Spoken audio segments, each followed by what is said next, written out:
Indo Pacific రీజియన్లో సరికొత్త సమీకరణాలు మొదలయ్యాయి. భారత ప్రధాని నరేంద్ర మోదీ 6 రోజుల పర్యటన కోసం ఇండోనేషియా, ఆస్ట్రేలియా, న్యూజిలాండ్ దేశాల్లో అడుగుపెట్టారు.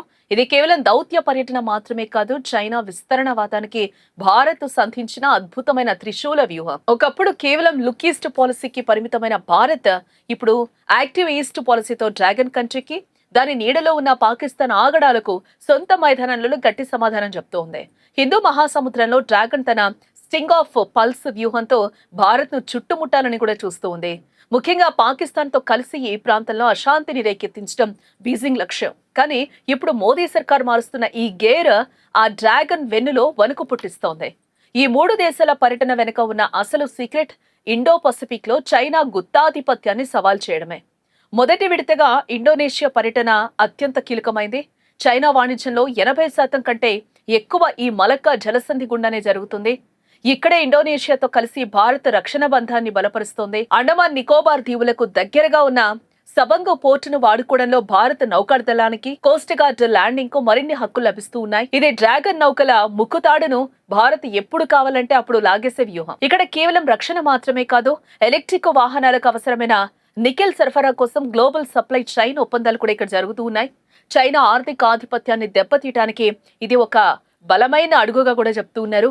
ఇక ఆస్ట్రేలియా పర్యటనలో మెల్బోర్న్ వేదికగా జరగనున్న చర్చలు చైనాకు మరో షాక్ అనే చెప్పాలి.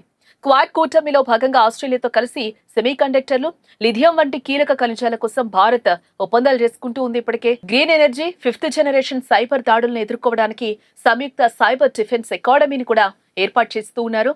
ఒకరి యుద్ధ నౌకలు, మరొకరు వాడుకునే మ్యూచువల్ లాజిస్టిక్స్ సపోర్ట్ అగ్రిమెంట్ ద్వారా హిందూ మహాసముద్రం నుంచి పసిఫిక్ వరకు చైనా కదలికలను నిరంతరం పర్యవేక్షించేలా ఈ బంధం తయారవబోతుంది. చివరిగా న్యూజిలాండ్ పర్యటన. దాదాపు 40 ఏళ్ల సుదీర్ఘ నిరీక్షణ తర్వాత ఒక భారత ప్రధాని అక్కడ అడుగు పెడుతున్నారు. ఇన్నాళ్లు న్యూజిలాండ్ చైనా ఆర్థిక బంధాలకు లోబడి ఉంటూ వచ్చింది. బట్ ఇప్పుడు భారత్తో ఫ్రీ ట్రేడ్ అగ్రిమెంట్ ద్వారా ఆ సమీకరణాలు మారుతూ ఉన్నాయి. డైరీ, అగ్రికల్చర్, టెక్నాలజీ రంగాల్లో భారత్ ప్రత్యామ్నాయ శక్తిగా ఎదుగుతోంది. ఈ పర్యటన కేవలం సైనిక శక్తి ప్రదర్శన మాత్రమే కాదు, ఇండోనేషియాలో ప్రాచీన సంస్కృతికి ప్రతీకలైన ఆలయాలను సందర్శించటం, ఆస్ట్రేలియాలో క్రీడా దౌత్యం, న్యూజిలాండ్లో అక్కడి భారతీయ ప్రవాసులను ఏకం చేయడం, ఇలా మోదీ సాఫ్ట్ పవర్ ను కూడా సమర్థవంతంగా వాడుకుంటున్నారు. చైనా లాగా అప్పుల ఊపులోకి నెట్టే డెట్ ట్రాప్ విధానం కాకుండా సమాన భాగస్వామ్యంతో ప్రజాస్వామ్య కూటమిని బలోపేతం చేయడమే భారత లక్ష్యం. మొత్తం మీద ఇండో పసిఫిక్ లో డ్రాగన్ కుట్రలను, పాక్ దుశ్చర్యలను భారత్ ఏ విధంగానైనా కట్టడి చేయగలదనే బలమైన సందేశాన్ని మోదీ ప్రపంచానికి పంపించారు.